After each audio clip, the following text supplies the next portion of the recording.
एक लड़की थी जो कृष्ण जी की अनन्य भक्त थी। बचपन से ही कृष्ण भगवान का भजन करती थी, भक्ति करती थी। भक्ति करते करते बड़ी हो गई। भगवान की कृपा से उसका विवाह भी श्रीधाम वृंदावन में किसी अच्छे घर में हो गया। विवाह होकर पहली बार वृंदावन गई, पर नई दुल्हन होने से कहीं जा न सकी और मायके चली गई। फिर वो दिन भी आ गया जब उसका पति उसे लेने उसके मायके आया। अपने पति के साथ फिर वृंदावन पहुंच गई। पहुंचते पहुंचते उसे शाम हो गई। पति वृंदावन में यमुना किनारे रुककर कहने लगा, देखो, शाम का समय है, मैं यमुना जी में स्नान करके अभी आता हूँ। तुम इस पेड़ के नीचे बैठ जाओ और सामान की देखरेख करना, मैं थोड़े ही समय में आ जाऊंगा। यही सामने ही हूँ, कुछ लगे तो मुझे आवाज दे देना। इतना कहकर पति चला गया और वह लड़की बैठ गई। एक हाथ लंबा घूंघट निकाल रखा है, क्योंकि गांव है, ससुराल है, और वहीं बैठ गई। मन ही मन विचार करने लगी कि देखो, ठाकुर जी की कितनी कृपा है, उन्हें मैंने बचपन से भजा और उनकी कृपा से मेरा विवाह भी श्रीधाम वृंदावन में हो गया। मैं इतने वर्षों से ठाकुर जी को मानती हूँ, परंतु अब तक उनसे कोई रिश्ता नहीं जोड़ा। फिर सोचती है, ठाकुर जी की उम्र क्या होगी? लगभग 16 वर्ष के होंगे। मेरे पति 20 वर्ष के हैं, तो उनसे थोड़े से छोटे हैं। इसलिए मेरे पति के छोटे भाई की तरह हुए और मेरे देवर की तरह। तो आज से ठाकुर जी मेरे देवर हुए। अब तो ठाकुर जी से नया संबंध जोड़कर बड़ी प्रसन्न हुई और मन ही मन ठाकुर जी से कहने लगी, देखो ठाकुर जी, आज से मैं तुम्हारी भाभी और तुम मेरे देवर हो गए। इतना सोच ही रही थी, तभी एक 10 से 15 वर्ष का बालक आया और उस लड़की से बोला, भाभी भाभी। लड़की अचानक अपने भाव से बाहर आई और सोचने लगी, वृंदावन में तो मैं नई हूँ, ये भाभी कहकर कौन बुला रहा है। नई थी इसलिए घूंघट उठकर नहीं देखा कि गांव के किसी बड़े बूढ़े ने देख लिया तो बड़ी बदनामी होगी।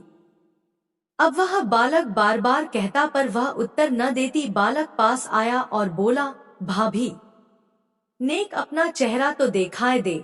अब वह सोचने लगी, अरे ये बालक तो बड़ी जिद कर रहा है, इसलिए कस के घूंघट पकड़कर बैठ गई कि कहीं घूंघट उठकर देखन ले।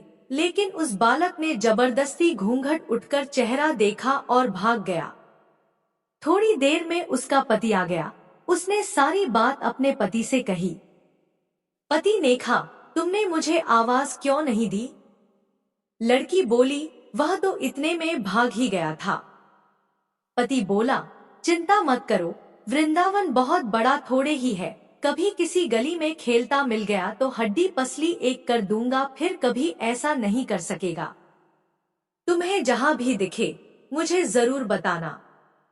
फिर दोनों घर गए।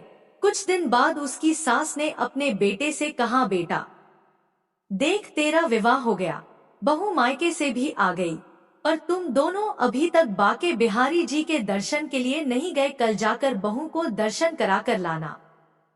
अब अगले दिन दोनों पति पत्नी ठाकुर जी के दर्शन के लिए मंदिर जाते हैं। मंदिर में बहुत भीड़ थी। लड़का कहने लगा, देखो, तुम स्त्रियों के साथ आगे जाकर दर्शन करो, मैं भी आता हूँ।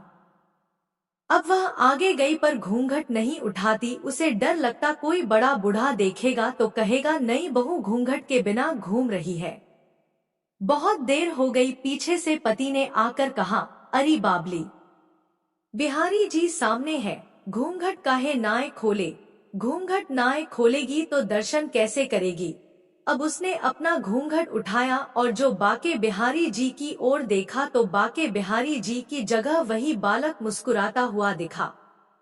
उसे देख वह एकदम से चिल्लाने लगी, सुनिए, जल्दी आओ, जल्दी आओ। पति पीछे से भागा भागा आया। बोला, क्या हुआ? लड़की बोली, उस दिन जो मुझे भाभी भाभी कहकर भागा था वह बालक मिल गया। पति ने कहा, कहाँ है? अभी उसे देखता हूँ। तो ठाकुर जी की ओर इशारा करके बोली, ये रहा, आपके सामने ही तो है। उसके पति ने जो देखा तो अवाक रह गया। और वही मंदिर में ही उसने अपनी पत्नी को प्रणाम किया और बोला, तुम धन्य हो, वास्तव में तुम्हारे हृदय में सच्चा भाव ठाकुर जी के प्रति है। मैं इतने वर्षों से वृंदावन में हूँ, मुझे आज तक उनके दर्शन नहीं हुए और तेरा भाव इतना उच्च है कि बिहारी जी के तुझे दर्शन हुए।